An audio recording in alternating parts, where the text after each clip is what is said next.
할렐루야. 153 저녁기도에 오신 여러분들을 주님의 이름으로 환영하고 축복합니다. 오늘도 귀한 저녁기도회 가운데 하나님께서 우리 가운데 일하시고 인도하실 것을 기대하는 마음으로 이 기도회로 나아가기를 소망하겠습니다. 먼저 하나님의 말씀 보도록 합니다. 마태복음 28장 16절에서 20절 말씀까지 보겠습니다. 우리 같이 한 목소리로 다 함께 봉독하도록 하겠습니다. 시작. 11 제자가 갈릴리에 가서 예수께서 지시하신 산에 이르러 예수를 배웠고 경배하나 아직도 의심하는 사람들이 있더라. 예수께서 나와 말씀하여 이르시되 하늘과 땅의 모든 권세를 내게 주셨으니 그러므로 너희는 가서 모든 민족을 제자로 삼아 아버지와 아들과 성령의 이름으로 세례를 베풀고 내가 너희에게 분부한 모든 것을 가르쳐 지키게 하라. 볼지어다 내가 세상 끝날까지 너희와 항상 함께 있으리라 하시니라. 아멘. 우리는 청개구리 이야기를 너무나도 잘 알고 있습니다. 청개구리가 어머니가 살아있을 때는 그렇게 말을 듣지 않다가 어머니가 돌아가신 후에 어머니를 물가에 묻어들였다. 어머니의 유언대로 물가에 묻어들였다라는 이야기죠. 이 이야기를 통해서 많은 사람들은 어린아이들에게 또 자녀들에게 부모님의 말씀을 잘 들어야 된다라고 교훈하고 있습니다. 하지만 이 이야기는 또 다른 시점에서 우리들에게 교훈을 주고 있는데 그것은 무엇이냐? 유언에 대해서 가볍게 여기지 말라라는 거예요. 우리는 청개구리 이야기를 듣게 될 때 어떻게 그럴 수 있느냐라고 생각하겠지만 모든 사람들은 모두가 다 청개구리 같은 것입니다. 왜냐하면 부모가 살아있을 때, 사랑하는 사람이 곁에 있을 때에는 그 말의 무게나 그 말이 굉장히 중요하다고 깨닫지 못하거든요.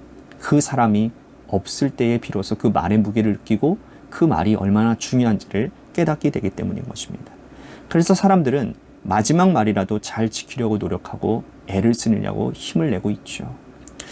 이처럼 사람이 남긴 마지막 말에도 그렇게 무겁게 여기는데 하물며 주님께서 승천하시며 하시는 마지막 유언의 말씀은 어떻겠습니까?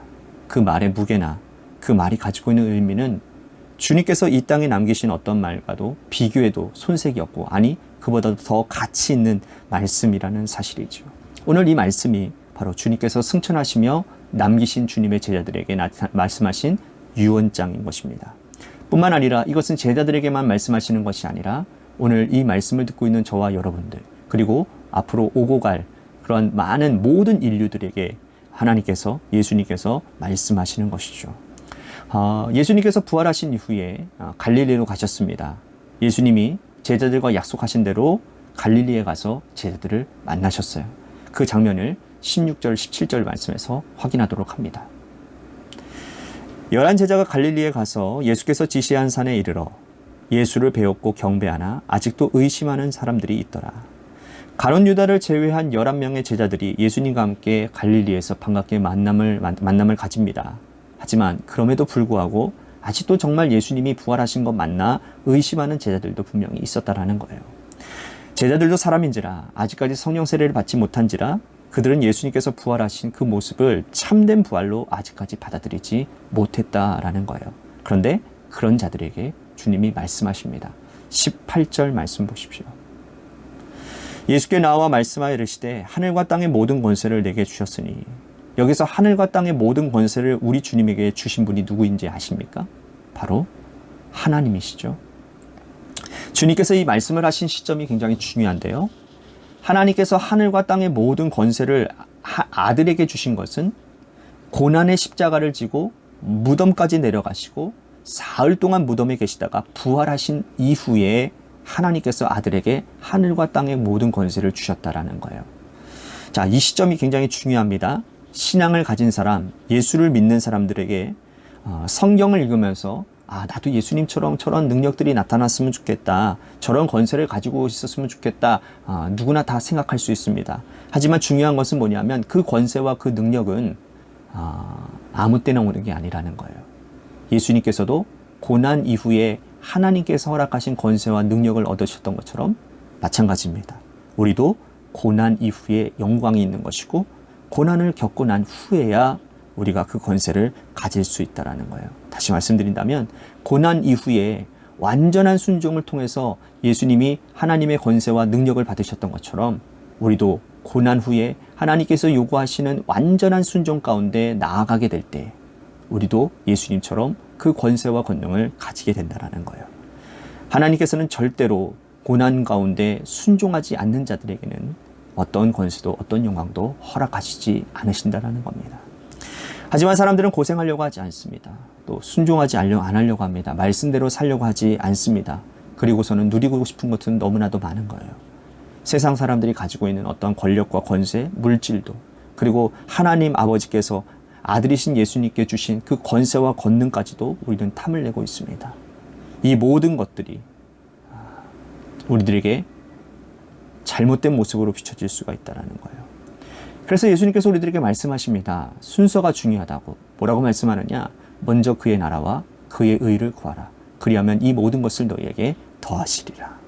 그의 나라와 그의 의, 하나님께서 가장 중요하게 생각하시는 것, 그것부터 행하지 아니하면 우리들에게 어떤 선물도 주님은 허락하시지 않는다라는 거예요. 사도행전 8장에 보면 빌립 집사가 사마리아 성에 가서 복음을 전도하는 장면이 나옵니다. 사마리아 성이 어떤 곳입니까? 유대인들에게 철저하게 외면당하는 곳이었습니다. 짐승과도 같은 곳이라고, 짐승보다도 못한 인간 취급받는 곳, 받는 취급을 받았던 사람들이 살았던 곳이 바로 사마리아 성입니다. 그런데 그곳에 빌립 집사님이 그곳에서 복음을 전했더니 그 성이 큰 기쁨이 임했다라고 말씀을 합니다. 이 말이 뭔 말입니까? 사람들이 다 은혜 받았다라는 거예요. 그래서 그 소식을 듣고는 예루살렘 교회에서 베드로와 요한이 직접 가서 사마리아 성의 변화를 목격합니다. 그리고 병든 자들, 힘들어 고생하는 자들, 그들에게 직접 손을 얹고 기도를 해주죠. 성령의 역사가 나타났죠. 병든 자가 일어나고 말이 못하던 자들이 말을 하게 되고 예수님께서 행하셨던 놀라운 기적들이 일어나게 되었습니다.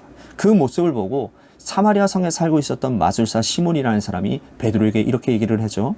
내가 돈을 많이 줄 테니 당신이 가지고 있는 그 권세를 나에게 주십시오. 그때 베드로가 똑바로 쳐다보면서 이렇게 말을 합니다.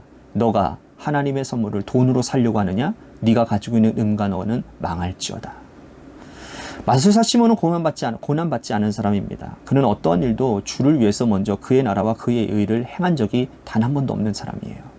돈을 주고 하나님의 선물, 하늘의 권세와 땅의 권세를 사려고 했던 사람입니다.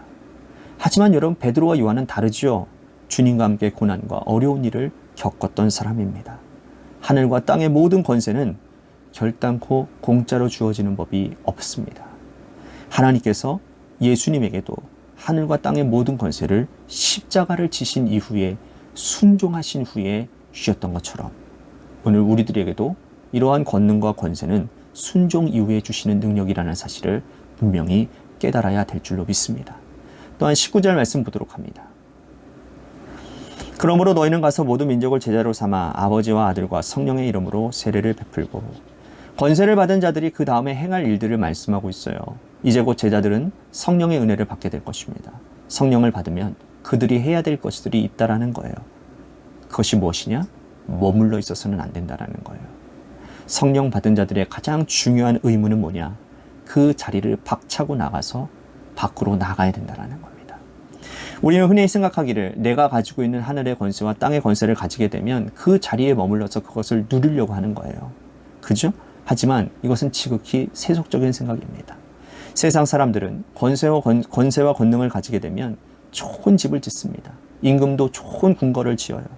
그리고 그 궁궐 안에서, 그 집 안에서 앉아서 권세를 부리고 사람을 다스립니다. 하지만 하나님의 사람들은 그렇지 않은 거예요. 하늘과 땅의 모든 권세를 받았으면 가서 모든 민족을 제자로 삼아야 된다는 겁니다. 능력은 밖으로 퍼져나갈 때 진짜 능력이 된다는 거예요. 예수님께서 제자들에게 너희가 이제 성령을 받고 하늘과 땅의 모든 권세를 내가 받은 것처럼 너희도 곧 받게 될 것인데 결단코 머물러 있지 말아라. 나가서 모든 민족을 제자로 삼고 그들에게 하나님의 말씀을 전하고 가르치라 라고 말씀을 합니다. 이 사명을 받은 자들이 하나님의 백성들이고 바로 오늘 저와 여러분들이라는 거예요. 예수님께서 이 귀한 말씀을 이 땅에서 남기신 유언과 같은 마지막 말씀으로 하신 겁니다. 그러므로 교회 공동체도 주님의 뜻을 이루어드리는 곳이어야 되는 거예요. 교회는 이 말씀을 받은 그대로 머물러 있지 말아야 됩니다. 나가서 흩어져서 하나님의 뜻을 이루어 가야 됩니다. 하나님의 나라를 선포해야 됩니다. 하나님의 나라가 무엇인지를 보여줘야 됩니다. 주변 이웃들에게 사랑을 베풀어야 됩니다. 교회에 흘러가는 사랑과 역사를 통해서 교회가 교회됨을 나타내야 되는 것입니다.